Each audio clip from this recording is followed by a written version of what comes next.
MS Subbalakshmi గారు పాట పాడుతుంటే ఈ దేశానికి చెందని వ్యక్తి, కళ్ళు లేవు, చెవులు లేవు, మాట్లాడితే ఎవరికి అర్థం కావు. హెలెన్ కెల్లర్ అని ఆవిడ విదేశాల నుంచి వచ్చి ఆవిడకో శక్తి ఉండేది. ఆవిడ కళ్ళు లేకపోయినా ఎవరినైనా ముట్టుకుంటే ఆ వ్యక్తి యొక్క బలము బలహీనత అన్నీ చెప్పేసేది. ఆశ్చర్యపోయి హెలెన్ కెల్లర్ భారతదేశానికి వచ్చినప్పుడు అప్పటి ప్రధానమంత్రి జవహర్లాల్ నెహ్రూ గారు పిలిపించుకుని తనని ముట్టుకోమన్నారు. హెలెన్ కెల్లర్ నెహ్రూ గారిని ముట్టుకుని నెహ్రూ గారి బలాలు బలహీనతలు ఆయన జీవితం అన్ని చెప్పేసింది. అటువంటి హెలెన్ కెల్లర్ ఎంఎస్ సుబ్బలక్ష్మి గారు పాట పాడుతుంటే ఆవిడ వినలేరు. సుబ్బలక్ష్మి గారి పక్కనే వేదిక మీద కూర్చుని కంఠం కింద చెయ్యి పెడతానని అడిగారు. సుబ్బలక్ష్మి గారు అంగీకరించారు. ఆవిడ వన్రాయ్ ఇల్లం గోవిందా అన్న కీర్తన పాడుతుంటే కంఠం కింద వేలు పెట్టి వలవల వలవల ఏడ్చేసి, ఈమె గాయకురాలు కాదు, ఈమె గంధర్వ కాంత, ఇది దేవతలు మాత్రమే పాడగలిగిన పాట, ఇది మనుష్యులకు సాధ్యం కాదు.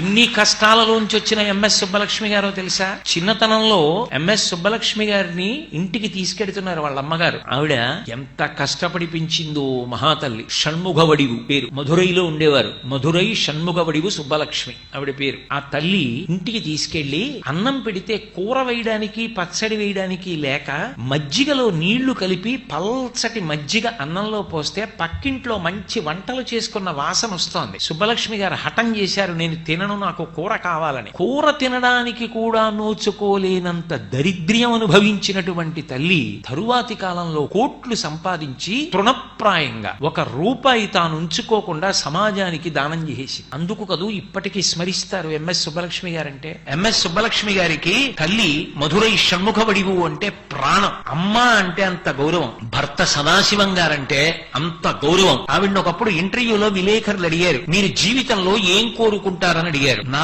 భర్త తర్వాత ఒక నిమిషం కూడా నేను బ్రతకకూడదని కోరుకుంటున్నాను, నా భర్త కన్నా ముందు వెళ్ళిపోవాలని కోరుకుంటున్నానన్నారు. అంత గొప్ప ఇల్లాలు. ఆఖరణ ఆవిడ ప్రాణత్యాగం అయితే, ఆవిడ శరీరం వదిలిపెట్టేస్తే పరిగెత్తుకొచ్చిన మొదటి వ్యక్తి ఎవరో తెలుసా?